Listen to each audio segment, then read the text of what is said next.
Aaron Raff here inside the Bank of Colorado Arena with head coach Jenny Huth after a 63-61 victory over the Idaho Vandals. Coach, talk to us. Let's work our way backwards. Let's talk about that last play there.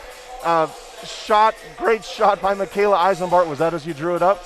Well, it was going to go either to Hannah or Michaela, just kind of isolate them on that side, and didn't run exactly how we wanted to run it. But, you know, our kids made big plays. Alexis Chapman on an isolation. Alicia had some isolations. Mick, you know, all of that, I think.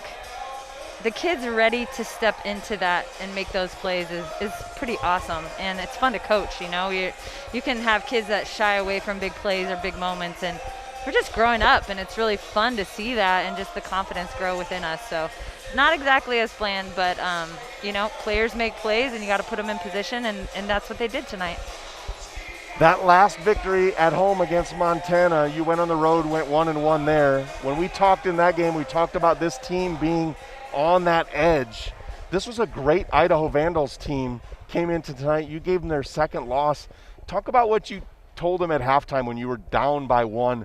26-25. If I'd have told you pregame you were going to be down by 26-25 at halftime, you'd have been like, yes. Yeah, and honestly, I thought we had a chance to kind of pull away. And when we go to the bench early, we gotta steady that out, and we gotta take away what other teams' strengths are. I thought we gave them too many open looks in that half, and even in the second half, I thought because of pressure we wear them out, and so they don't hit as many shots potentially. And so that's the one way we like to use our depth.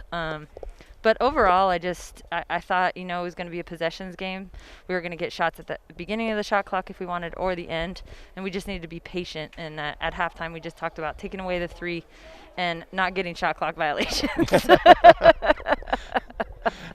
They got a lot of threes off, but in the second half, they kind of went on ebbs and flows where they made them and miss them. They took 25 three-pointers. That's a lot even for them to take. Yeah, and you knew that with them. That's something they do. And you have to help each other and step up into space for each other. And sometimes the flow of that game, it takes a little bit to understand that about a team. And when you're young, you're not used to playing all these different opponents and all of that, so it just takes some adjustment time. But they do take a lot of threes, and we were prepared for that. So just adjusting and making sure they're missing it, or they're taking really hard contested ones. So you come out and you hit three-pointers in that first period. Jaden Galloway hits one, Hannah Simmental hits one, and I think Michaela Eisenbart had the other one. The start you really wanted to see out of your team, right? Go out on an 11-0 run to start this game? Yeah, absolutely. And that's something that we've just continued to do well since conference play at the first of the year, is starting games and starting halves pretty well. And I just want to continue to see that sustained effort. You and I talked pregame about Jaden Galloway and how much fun she is to watch and coach. She played some great defense down the stretch. That turnover, even though she missed the layup, and I know she'd like to have it back, but that turned into valuable free throws, slowed things down, but it really put Idaho on their heels, I thought, when she got that steal. Yeah, that energy and that passion is hard. You know, the passes are a little bit more delayed. They can't get their action as clean. So that ball pressure to me, is a game changer. And I've played with, you know, I've coached some great guards in my time, and the guards that can do that really do disrupt teams, and it really sets the tone for your defense. So it's been fun to see her do that, set the tone for us, and I think then everybody else can get a little bit more excited about the defensive end too. And Hannah Simmental, I mean, what can we say about her? She ties her career high with 19, 4 of 4 behind the arc. You'd think she was a senior, a fifth-year senior, the way she steps out and takes those shots like they're nothing. Yeah, and sometimes she passes some up, so Yep. I tell her to shoot more.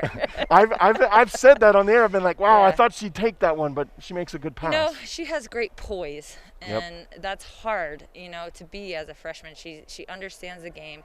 She comes to work. She's focused. She takes really quick correction. You know, I look at this, and she can adjust with her mind and her body and the execution of it. So it's really fun to have that, and it's really helpful, especially with someone as good as Alicia is on the inside, to be able to stretch the defense and have that consistent of a three-point threat. And also she can get to the line. She really attacked and knows that when people run her off the line, that she's got to hit some layups and mid-range, and she's really working to be a 3-level scorer for us. Yes, she did a great job down the stretch there. All right, Coach, how good does it feel to have It feels great. back-to-back victories against a tough Montana State team and a tough Idaho team? It feels great, honestly. I'm super proud of these girls, and my staff has been so rock solid. And Sean LaBeouf over here, we talk about in-game scenarios a lot, and just he did a fantastic job in the execution down the stretch with us. And Bree and Jana just really good job helping us out. And it was a tough December, but it's been a fun January so far. I'm going to have to agree with you on that one, Coach. We're going to continue it on Saturday as we have a matinee game, and I'll let you go celebrate with your team and have a good night, and we'll see you on Saturday Sounds again, Coach. good. All right. Take care. Thank you.